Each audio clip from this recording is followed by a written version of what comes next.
जी हां दोस्तों, आरजेडी में गद्दारों का नाम आ गया सामने। गजब भीतरघात, अपनों ने ही कर दिया खेल काम खराब। आरजेडी की नैया अपनों ने ही डुबा दी। तमतमाए लालू तेजस्वी, ले गए एक्शन। आर पार की लड़ाई, आरजेडी ने शुरू किया अभियान। एक्शन में लालू, बताएंगे पूरी खबर, मामला माजरा। आप द राजनीति बिहार का विशेष सेगमेंट देख रहे हैं। मैं हूं आपके साथ यासूब रजा। दोस्तों, बिहार की सियासत में आज सबसे बड़ा सवाल, क्या आरजेडी अपने ही लोगों पर सख्त कार्रवाई करने जा रही है?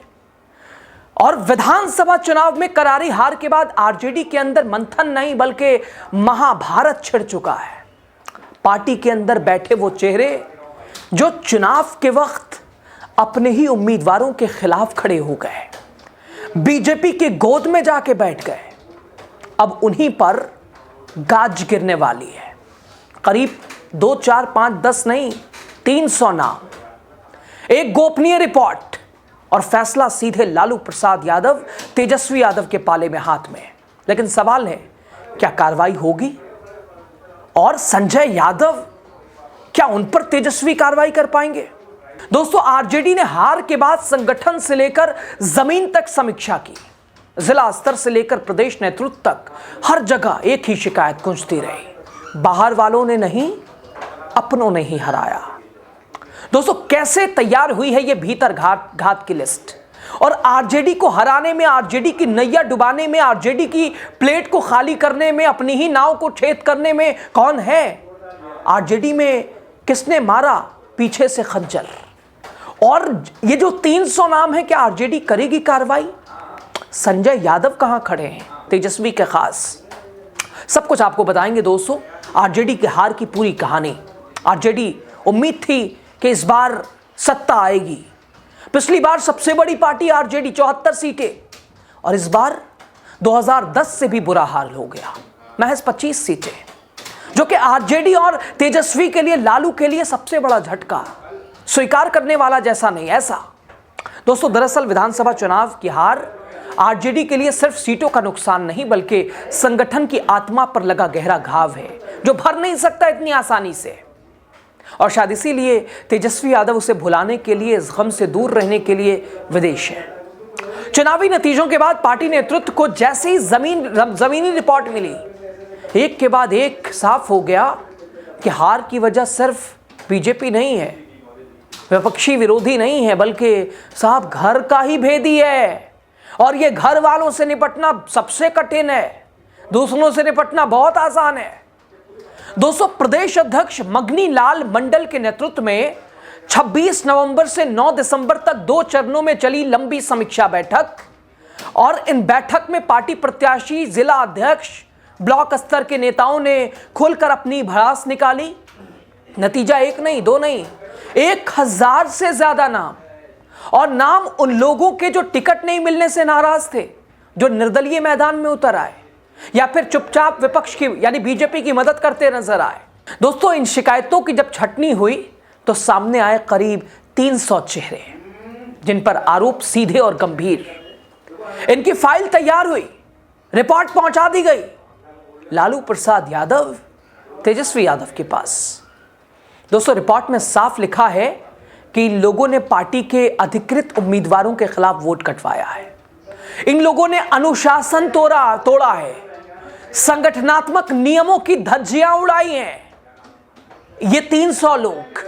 लेकिन अब सवाल यह कि कार्रवाई कैसे हो, क्योंकि 300 नामों पर कार्रवाई सिर्फ सस्पेंशन नहीं, एक सियासी भूचाल ला सकती है। दोस्तों, आरजेडी ऐसे ही उभर रही है। परिवार, उधर तेज प्रताप यादव, उधर रोहिणी आचार्य, पिता की लालू प्रसाद यादव की तबीयत सही नहीं है, पार्टी की स्थिति क्या है, राज्यसभा से भी खतरा, सीट अब एक तरह से कम हो जाएगी।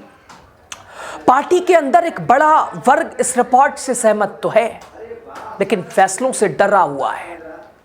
इस बात का है कि अगर एक साथ कार्रवाई हुई तो पार्टी में बगावत भड़क सकती है। नेतृत्व को आशंका है कि मास एग्जिट यानी सामूहिक पलायन न शुरू हो जाए।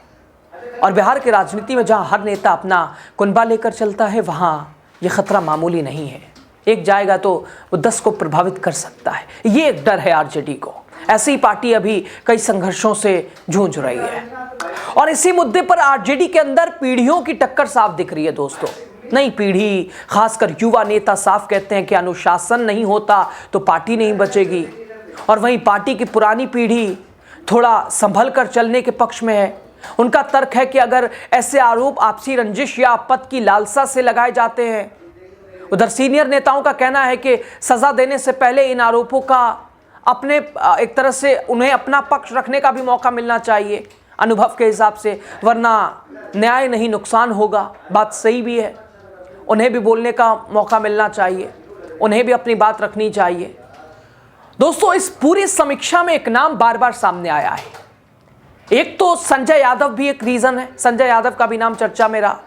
संजय यादव चूंकि तेजस्वी से मिलना है तो संजय यादव का क्या उसमें रोल है। संजय यादव ने जिस तरह से इस बार आरजेडी के साथ, हालांकि बहुत सारे लोगों की शिकायतें हैं कि भाई टिकट बेचना, ये वो पता नहीं क्या, ये यहाँ वहाँ, संजय यादव भी कटघरे हुए हैं।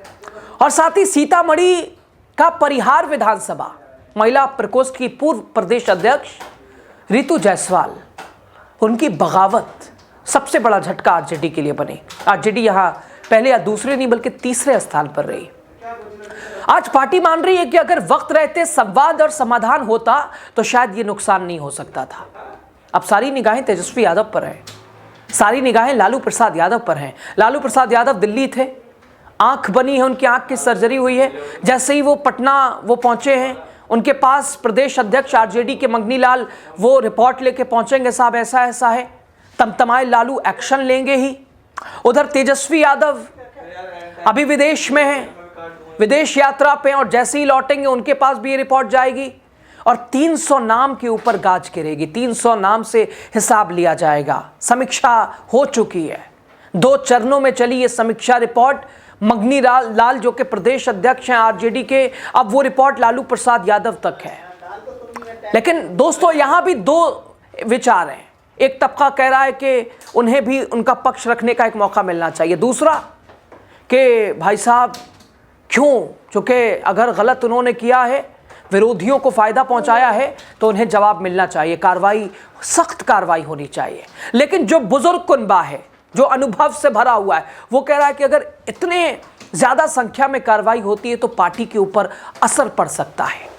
लेकिन दोस्तों, फैसला यह आसान नहीं आरजेडी के लिए। एक तरफ अनुशासन और सख्ती, दूसरी तरफ संगठन की एकता और अस्तित्व, दोनों को बचाना है। आरजेडी आज एक ऐसे मोड़ पर खड़ी है जहां लिया गया हर फैसला आने वाले कल की राजनीति तय करेगा।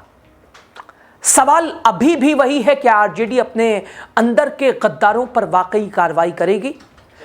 क्या लालू प्रसाद यादव, जो कि चाणक्य कहे जाते हैं और न जाने कितनों को राजनीति में सक्रिय किया उन्होंने, क्या अपने इन नेताओं और कार्यकर्ताओं और पदाधिकारियों पर कार्रवाई करेंगे, या फिर डर के आगे एक बार फिर समझौता होगा?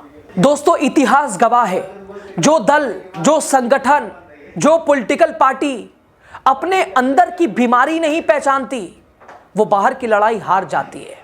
आरजेडी के सामने आज सिर्फ 300 नाम का सवाल नहीं है, बल्कि पार्टी की आत्मा का सवाल है, पार्टी की अनुशासन का सवाल है। क्या डंडा चलेगा या राजनीतिक विवेक से फिर कोई बीच का रास्ता निकाला जाएगा? इसका जवाब आने वाले दिनों में मिलेगा। लेकिन इतना तय है कि बिहार की राजनीति में ये अंदरूनी जंग अब खुलकर सामने आ चुकी है। आरजेडी को क्यों झटका लगा विधानसभा चुनाव में, स्पष्ट है। ये 300 नामों ने बगावत की है, लेकिन लालू प्रसाद यादव इन्हें छोड़ेंगे नहीं। तेजस्वी यादव इनका हिसाब लेंगे। लेकिन फिर वही सवाल, संजय यादव अगर इस लिस्ट में है तो क्या उन पर भी ऐसी ही कार्रवाई होगी? खबर पे आपकी राय क्या कहते हैं बताइए, दूसरों तक भी पहुंचाइए। शुक्रिया।